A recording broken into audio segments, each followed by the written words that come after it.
Сәлеметсіздер ме оқушылар? Видеоға лайк басып, коммент жазып, каналға тіркеліп кеттіңіздер. Видеоны достарыңызбен бөлісіңіздер. Достарыңыз да өздеріңіз де осы тақырыпты түсініп алуға тырысыңыздар.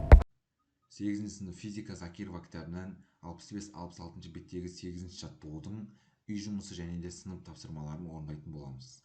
Бізде кеттік. Бірінші есеп.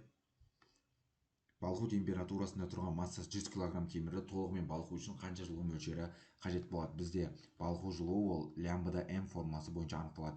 Лямбда деген меншікті балқу жылуы 27,4 дәрежесі. Бізде массамыз 100-ге тең болады.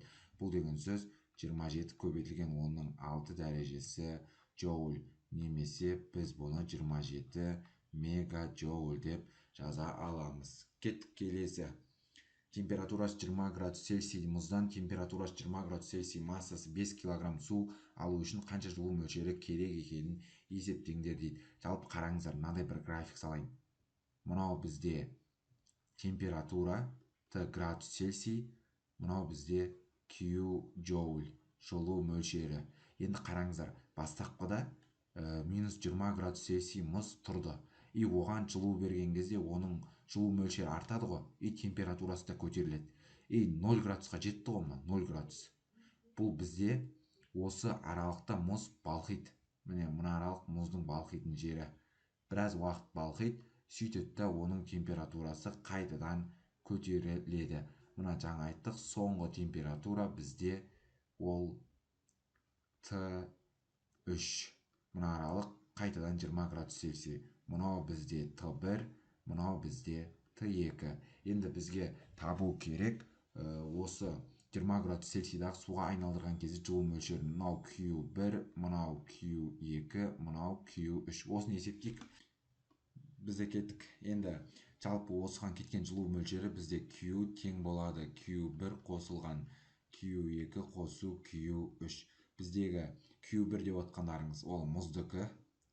Ол бізде S1M Т2 минус Т1. Ал Q2 деп отқандарың мұздың балқитын жері, ол бізде лямбда М қосылған. Келесі бізде S2M Т3 минус Т2. Осы формулаға саламыз. Біздегі S1 деп отқандарың 2100, мұздың массасы 5, Т2 минус Т1 0-ден минус 20 азайтатын болсаңдар, ол сендерде 20 болады. Қосылған лямбда 34,4 дәрежесі, көбейтемін, массасы 5, S2 деп отқандарың су 4200, масса 5, масса өзгермейді. Т3 минус Т2 20 азайтылған 0, ол сендерде 20 болады. Осыны есептейміз енді. Бізде 5-ті 2 өтсеңдер 100, 100-ді 2100-ге көбейтіңдер, ол сендерде 210 болады. Енді осыған қосамын, 34-ті 5-ке көбейтіңдер, ол сендерде 170 көбейтілген 4 дәрежесі болады.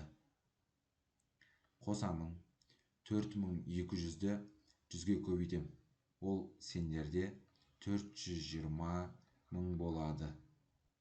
Енді осыны есептейміз. 170-ті 4 дәрежесіне көбейтетін болсаңдар, сендерде 1.700.000. 1.700.000 мыңға 210 мыңды қосам, оған 420 мыңды қосамын. 2.330.000 джоуль болады. Немесе біз бұны жазуымызға болады 2.33 мегаджоуль деп. Осымен есеп аяқталды. Келесі есеп. Массасы 1 кг су 40 градус Цельсийден минус 10 градус Цельсийге суығанда температураның жылу мөлшеріне тәуелділік графигін салыңдар дейді. Жалпы бізде бастапқыда Q1-ді анықтайық. Ол бізде SM Т1 болады. Ал Q2-ні анықтайтын болсаңдар, ол SM Т2 болады. Енді қараңыздар, Q1 ол бізде суғы 4200, көбейтеміз оны 1-ге, көбейтемін 40-қа. Есептейміз. 168 мың болады екен. Ал енді нерде 4200, массасы 1-ге тең, Т2-лерің ол сендерде минус 10. Есептейміз. Минус 42 мың джоуль болады. Сонда Q1-лерің 168 мың, Q2 минус 42 мың джоуль. Жалпы графикті қалай саламыз? Бізде мынау болады. Мынау бізде Q джоуль жылу мөлшерлерін, ал мынау бізде Т градус Цельсий температура. Енді оның бастапқы 40 градус кезде 40 градус дегенді былай алайықшы. Мына жер 40 градус болсын. Осы кездегі оның жылу мөлшері міне мына аралықта тұр. 168 мың. Міне бастапқы нүкте мынау бірінші нүкте. Кейін ол екінші нүктеге барады. Ол кезде оның жылу мөлшері минус 42 мың болады. Минус 42 мың деген білесіздер, мына жерде жатады. Алайық біз минус 42 мың болсын. Осы кезде оның температурасы минус 10 градус Цельсий. Минус 10 деген примерно мына аралық. Міне мына жер минус 10. Екеуінің қиылысқан жері міне мына аралық болады. Бұл бізде екінші нүкте. Осы екі нүктені қосасыңдар. Сол кезде сендерде мынадай бір график шығады. Келесі степ, массасы 300 грамм темір қорапта 100 грамм қалайы балқытылды. Егер бастапқы температурасы 32 градус Цельсий болса, қорапта қыздыруға және қалайыны балқытуға қанша жылу мөлшері жұмсалды дейді. Жалпы бізде бұл жерде жылу мөлшері үшеуінің қосындысы болады. Q1 қосу Q2 қосу Q3. Бізде Q1 деп отқан бастапқыда темірді қалайының балқу температурасына дейін қыздырады. S темір, M темір, Т балқу минус Т0 болады. Қосамын. S қалайы, M қалайы, Т балқу минус Т0. Содан кейін қалайы өзі балқиды. Қосу лямбда М. Есептейміз. Q тең болады. Біздегі S темірдікі 460, М темірдің массасы 0,3, Т балқу минус Т0. Ол сендерде 200 болады. Қосамын. Біздегі қалайы 250, қалайының массасы бізде 0,1, мына жер тоже 200 болады. Қосамын. Лямбда 5-те 9, 10-ның 4 дәрежесі, бізде қалайының массасы 0,1. Енді осыны есептейміз. 460-ты 0,5-ге көбейтем, и оны 200-ге көбейтемін. 27600 қосамын. 250-ді 0,1-ге көбейтем. Ол сендер 25 болады. 25-ті 200-ге көбейтем. 5000 болады. Қосамын. 5-те 9-ды 10-ның 4 дәрежесіне көбейтем, и оны 0,1-ге көбейтемін. 5900 болады. Енді 5900-ға 5000-ді қосам, оған 27600-ді қосамын.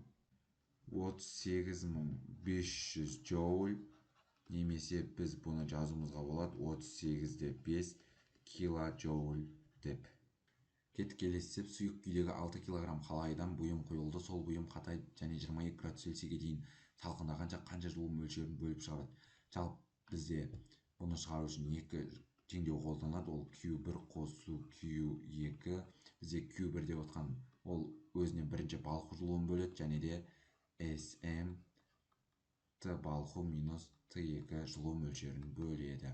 Енді қараңыздар, біздегі лямбда деп отқандардың 5-те 9, оның 4 дәрежесі, бұл жердегі массамыз 6, S деп отқандардың 250, масса бізде 6-ға тең, Т балқу минус Т2. 232-ден азайтасындар 22-ні. Ол сендерде 210 болады. Осыны енді есептеу керек. 5-те 9-ды 10-ның 4-ке көбейтесіңдер, и 6-ға көбейтетін болсаңдар, ол сендерде 354 мың болады. Оған қосасыңдар. 250-ді 6-ға көбейт, және де оны 210-ға көбейт. 315 мың болады. Енді 315 мыңға қосасыңдар 354 мыңды. Ол сендерде 669 мың джоуль болады. Немесе біз бұны 669 килоджоуль деп жазуымызға болады. Бізде келесі соңғы степ, массасы 2 кг жездің температурасын берген жылу мөлшеріне тәуелді графигін салыңдар. Жез қыздырылып және толығымен балқыған. Жездің бастапқы температурасы 20 градус Цельсий. Барлық қажетті есептеулерді алдын ала жүргізіп алыңдар дейді. Жалпы бізде Q ол бізде бастапқыда жез не істейді? Балқу температурасына дейін қыздырады. Ол бізде S, M, Т балқу минус Т1 болады. Осыны есептейік. Біздегі S 380, масса 2-ге тең, Т балқу минус Т1. 1083-тен азайтасында 20-ны, ол сендерде 1063 болады. Енді осыны есептейміз. 807.880 джоуль болады. Ал енді келесі бізде Q2 ол балқу температурасына жетті ғой. балқу температурасына жеткеннен кейін ол балқиды. Лямбда М болады. Сонда лямбда 21, оның 4 дәрежесі көбейтем оған 2-ні. Бұл деген сөз 420 мың джоуль болады. Енді жалпы балқуға кеткен жылу мөлшері ол Q1 қосылған Q2 болады. Екеуін қосатын болсаңдар 1.227.880 джоуль болады. Немесе мен бұны жуықтап 1,2 мегаджоуль деп жазуыма болады. Енді бізге графигін салыңдар деген, ол график бізде Q жылу мөлшерінің температураға тәуелді графикті градус Цельсий. Енді бастапқыда дене қай жерде тұрды? 20 градус Цельсий температурада. Одан кейін ол не істеді? Балқу температурасына дейін көтерілді. Бастапқы мынау бізде бірінші нүкте. Одан кейін ол 20 градус Цельсийдан 1083 градус Цельсийға дейін көтерілген кезде қанша жылу мөлшерін жұмсады? 807.880. Ол бізде мынау. Мына аралық бізде 807.880 болады. Енді ол мына 1083 пен мынау 807.880 қиылысқан жері. Ол бізде екінші нүкте. Сонда осы аралықта дене балқу температурасына дейін қыздырылады. Міне қостым графикті. Енді қараңыздар. Одан кейін балқу температурасына жетті, ол балқиды. Ол балыққан кезде мынау бізде мына аралық міне 1,2 мега джоуль өлшем бірлігі мына жерде тұр. Ол бізде үшінші нүкте. Сонда біздің график 1-ден 2-ге дейін ол бізде қызады, 2-ден 3 аралығында дене бізде балқиды болады. Графиктерім осы. Осымен видео сабақ аяқталды. Видео сабақ ұнаса каналға тіркел, лайк бас, все қоңырау жасын басып қой.